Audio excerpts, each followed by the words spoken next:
Bagaimana memulai aktualisasi tema sentral pembelajaran?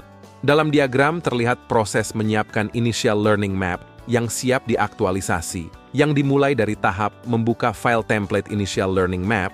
Kemudian setelah dibuka filenya, kita sudah dapat menuliskan apa yang menjadi tema sentral pembelajaran.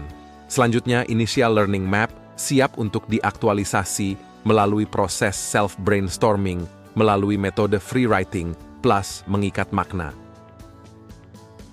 Bagaimana menyusun skema aktualisasi tema sentral pembelajaran? Skema aktualisasi tema sentral pembelajaran secara garis besar terbagi atas 3 bagian. Pertama adalah kita dapat memulai aktualisasi dengan hanya menulis bebas tanpa sensor selama 10 menit saja dengan hanya berbekal apa yang terlintas dalam pikiran. Kegiatan free writing ini dapat dilakukan setiap hari dalam 1 minggu. Di akhir minggu pertama secara paralel dapat diatur dengan membaca secara ngemil atau seperlunya yang ditujukan untuk persiapan dalam minggu kedua. Di minggu kedua adalah melakukan free writing dengan mengikat makna dengan sasaran pengembangan literasi pada Initial Learning Map. Bagaimana mengembangkan literasi AMBS? Panduan praktis dalam proses pengembangan literasi AMBS dilakukan melalui metode free writing dengan mengikat makna. Sebagai petunjuknya untuk pertanyaan apa, dimaknai dengan definisi kunci, maka mengikat makna pada kategorisasi dan baseline substansi. Untuk pertanyaan mengapa, dimaknai dengan faktor kunci, maka mengikat makna pada hubungan kausal dan baseline struktur sistem. Kemudian pada pertanyaan bagaimana, dimaknai dengan pendekatan kunci, maka mengikat makna pada pola perilaku sistem dan hubungan kausal. Terakhir pertanyaan siapa dimaknai dengan pelaku kunci, maka mengikat makna pada perilaku pelaku dan kategorisasi di dalamnya. Bagaimana proses membaca ngemil deep reading? Membaca secara ngemil merupakan pintu memulai free writing dengan mengikat makna. Terdapat 3 proses yang perlu diperhatikan.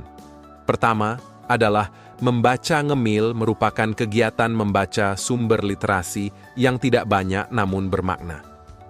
Kemudian proses berikutnya adalah kita dapat berhenti sejenak setelah membaca dan memulai mengembangkan pertanyaan reflektif berupa pengalaman membaca. Kemudian pada bagian akhir, melalui pengalaman membaca, kita dapat menulis dengan mengikat makna menurut bahasa kita sendiri. Bagaimana melakukan free writing? Berdasarkan diagram ini terlihat aspek melakukan free writing secara praktis yang dibagi atas 4 bagian.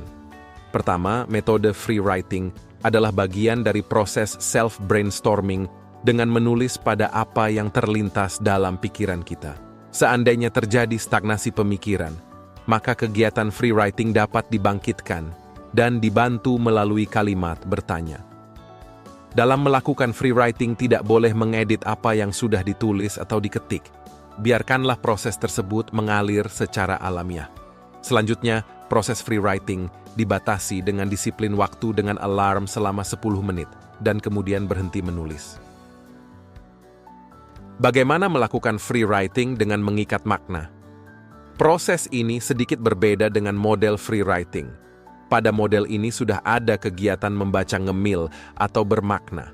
Setelah pikiran kita sudah diperkaya dengan hasil membaca, selanjutnya kita dapat melakukan refleksi dengan mengajukan pertanyaan dari pengalaman membaca, dan ini menjadi pintu spontanitas dalam menulis bebas dengan mengikat makna. Sama halnya dengan free writing, model ini juga menggunakan alarm waktu 10 menit setiap hari dan selanjutnya berhenti menulis. Struktur aktualisasi tema sentral pembelajaran. Diagram ini menunjukkan struktur aktualisasi tema sentral pembelajaran yang terdiri atas 4 kuadran yang lebih lanjut akan diisi dengan free writing, disertai dengan mengikat makna dalam rangka pengembangan jawaban pertanyaan apa, mengapa, bagaimana, dan siapa yang sebelumnya sudah diawali dalam Initial Learning Map. Untuk pertanyaan apa akan dikaitkan dengan definisi kunci. Untuk pertanyaan mengapa akan terkait dengan faktor kunci. Untuk pertanyaan bagaimana akan terkait dengan pendekatan kunci dan pertanyaan siapa, akan lebih terkait kepada pelaku kunci.